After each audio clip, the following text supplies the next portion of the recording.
বিসমিল্লাহির রহমানির রহিম। আসসালামু আলাইকুম। সকালে দেরি করে ঘুম থেকে উঠেছি। উঠে দেখলাম সমস্ত ঘর অগোছালো। এখন আমি আবার 2 দিন আগে পর্দাগুলো ধুয়ে দিছিলাম, জানালার পর্দাগুলো ধুয়ে দিছিলাম, লাগাইছি না। তো আজকে আবার ঘুম থেকে উঠে জানালার পর্দাগুলো লাগিয়ে দিই, না হলে কি হয় জানেন?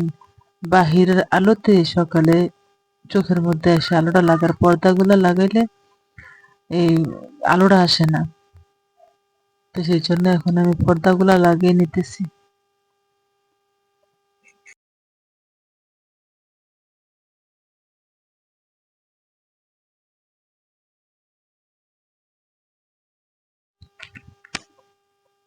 পর্দাগুলা লাগানো শেষ, মেয়েকে পড়ার টেবিলে বসিয়ে দিলাম লেখাটি কমপ্লিট করার জন্য। যদি আমি কাছে না বসি, লেখাটি নিয়ে মেয়ে লিখতেই চায় না, বসে থাকে। আজ কতদিন যে এরকম করতে হবে আমি জানি না। মনে হয় আর 1-2 বছর গেলে মনে হয় নিজে নিজে লিখতে পারবে, যদি আমি লেখার মধ্যে বসাইয়া দিই মেয়েকে। তো এখন বিছানাটা ভালো করে ঝেড়ে ময়লাগুলা ফালাইয়া এখন বিছানাটা করে নিতেছি। বিছানা যদি আবার টান টান না হয় আমার কাছে ভালো লাগে না। আর টান টান করে বিছানা করেই কি লাভ? এই যে ঘরটা গুছাইতেছি, বিছানা করতেছি, একটু পরেই মেয়ে পড়ার টেবিল থেকে উঠে, ছেলে পড়ার টেবিল থেকে উঠে একবারে এই বিছানার মধ্যে পাড়াপাড়ি দফাদফি শুরু করে। আমার এই সোফার মধ্যে বিছানার চাদর দিয়ে ঢাইকা রাখছি কেন জানেন? এত ময়লা পড়ে, ডেলি ডেলি ময়লা পড়ে, প্রতিনিয়ত ময়লা পড়ে। এই জন্য বিছানার চাদরটা দিয়ে সোফাগুলো ঢেকে দিছি। এখন ময়লা পড়লে ঝাড়ু দিয়া দিলেই ময়লাগুলো চলে যায়। তারপরে চলে আসলাম দুনো ছেলের রুমে। এসে এখন আবার এই রুমের পর্দাটা লাগিয়ে নিব। লাগিয়ে নিতেছি এর পর্দাটা।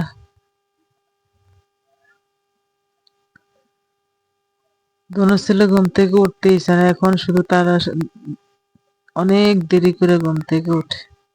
যত বলি উঠো না, পড়ার টেবিলে বসো না, তারা শুধু ঘুমায়। এত ঘুম চোখের মধ্যে। সামনে পরীক্ষা মেজো ছেলেটার, আর বড় ছেলে তো মেডিকেলে পরীক্ষা দিয়ে আসছে, এই বছর টিকে নাই ছেলে। এখন আবার নাকি বেসরকারিতে ছেলেকে ভর্তি করানোর প্রস্তুতি নিতেছি। সবাই আমার জন্য, আমার ছেলের জন্য দোয়া করবেন। আমার ছেলের যে কোথায় যে নাম আসে বলতে পারতেছি না। এখন তো মনে করেন যে এই আর্মির মেডিকেলে দিয়ে রাখছি, অ্যাপ্লাই করে রাখছে ছেলে। তারপরে গিয়া বাহিরে বাহিরে মেডিকেলেও অ্যাপ্লাই করে রাখছে পরীক্ষা দেওয়ার জন্য। এখন কোন মেডিকেলে নাম আসে মাত্র আল্লাহ পাক ভালো জানেন। আর ছেলের ভাগ্য কি রেখেছে, আর ছেলের কিসমত আল্লাহ কি রাখছে বলতে পারি না। ছেলের জন্য তো প্রতিদিন দোয়া করতেছি। আবার ছেলে বলে, আম্মু আমি বেসরকারি ভাবে পড়বো না, আমি সেকেন্ড টাইম পরীক্ষা দিব। বড় ছেলে বলতেছে আমাকে। এখন আবার আমার হাজবেন্ড বলতেছে যে যদি সেকেন্ড টাইম পরীক্ষা দেয়, যদি সেকেন্ড টাইম না টিকলো তখন ছেলেটা আবার মন ভেঙে যাবে, সারা মন খারাপ হয়ে যাবে। থাক, এরকম না করে যদি বেসরকারি ভাবে আর্মির মেডিকেলে যদি নাম আসে, তাহলে আর্মির মেডিকেলে বেসরকারি ভাবে পড়াবো। এরকম ভাবে প্রস্তুতি আমরা নিছি। এখন আমার ছেলের জন্য সবাই দোয়া করবেন। আমার ছেলেটার জন্য আর্মি মেডিকেলের নাম আসে অথবা বাহিরে মেডিকেলের নাম আসে। এবছর পড়াবো, ইনশাল্লাহ পড়াবো। ছেলে কি করে সে বেসরকারি ভাবে পড়বে না, বাবার টাকা নষ্ট করবে না। এই বলতেছে আম্মু আমি করব, সেকেন্ড টাইম পরীক্ষা দিব, এগুলা বলতেছে। আমরা তো বুঝাইতেছি না আপু, দরকার নাই, দরকার নাই, তুমি এই বছর বেসরকারি ভাবে ভরে নাও। ছেলেকে বলছি, তারপরে ছেলে কথা শুনতেছে না। সেকেন্ড টাইমের পড়া পড়তেছে, এখন থেকে সেকেন্ড টাইমের পড়া পড়তেছে ছেলে। 4 নম্বরের জন্য সরকার এভাবে টিকে নেয়। 70 পাইছিল, 74-এ কাটমার্ক করছে।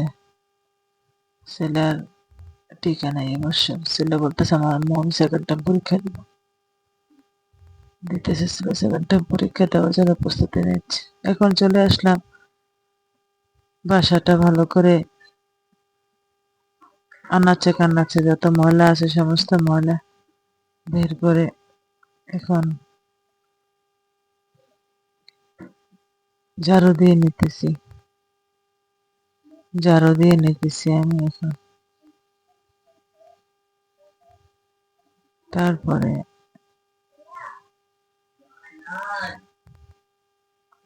রমজান মাস, রোজা এখন, তাড়াতাড়ি কাজগুলা করে ফেলি। কাজগুলা ভালো করে করে তাড়াতাড়ি করে প্রস্তুত হয়ে যাব জোহরের নামাজের জন্য। গোসল করব, মেয়েকে গোসল করাবো। তারপরে আবার সেহরের সেহরের জন্য তরকারিটা রান্না করব। তারপরে এখন ছেলেদের রুমে চলে আসলাম ঘরটা ঝাড়ু দিয়ে দেওয়ার জন্য। ঘরটা ঝাড়ু দিয়ে নিতেছি। দেখছেন আমার টেবিলের কি অবস্থা? টেবিলটা গুছাবো না, টেবিলটা এভাবেই থাক, কারণ তারা দোনোটা ভাই এই টেবিলটারে সব সময় অগোছাইয়া বই খাতা যা আছে সব কিছু অগোছানো করে করে পড়ে। এমন না বলে থাকি একটু গোছালে, আম্মু তো এতগুলা কাজ ওই দিক দিয়ে করতেছে, থাকে দিক দিয়ে টেবিলটা একটু গোছাই না, কথা আমি শোনে না। তো এখন যদি টেবিলটা গুছায় যায় একটু পরে দোনো ছেলে এই এই এই বই টান দিবে, ওই বইটা টান দিবে, এই খাতা টান দিবে, দিয়ে আবার পড়ার বসবে, থাক অগোছানো। আবার এখন এসে পড়ার টেবিলে বসবে, ভিডিও করতেছি তো এই জন্য টেবিল থেকে উঠে গেছে মেজর ছেলেটা, আর বড় ছেলেটা ওয়াশরুমে। এখন ইয়ে করতেছি, এই জন্য আর ইয়ারা গুছাইছি না, টেবিলটা গুছাইছি না। থাক এভাবে থাক, আমি আবার এখন রান্নায় চলে যেতে হবে, কোটাকাটি করতে হবে, সেহারের জন্য তরকারি রান্না করতে হবে আমার। ওই মেয়ে আবার পরের টেবিলে আইসে, আইসা ওই মাথা মাথা টেবিলের মধ্যে দিয়ে শুয়ে রয়েছে, দেখবে না। আমি বসে বসে আবার লেখাবো, অনেকক্ষণ লাগে। মেয়েকে নিয়ে যখন লিখতে বসি না তখন অনেক সময় লাগে আমার। লেখো না লেখো না, শেষ করো না লেখাটা, কথাই শুনতেছে না মেয়েটা। তারপর তারপরে এখন ঘরটা গুছিয়ে নিলাম, গোছানো শেষ হয়ে গেছে আমার। এখন পাকের রুমে চলে আসলাম। পাকের রুমে আমার আবার বসা চুলা। বসা চুলা ছাড়া আমি দাঁড়ানো চুলার মধ্যে রান্না করতে পারি না, কারণ ওই দাঁড়ানো চুলা ছিল, তো আমি আবার দাঁড়ানো চুলার থেকে নিচা চুলা করে ফেলছি, বসা বসা যেন আমি একটু কোটাকাটি করতে পারি, এই জন্য আমি বসা চুলা করছি।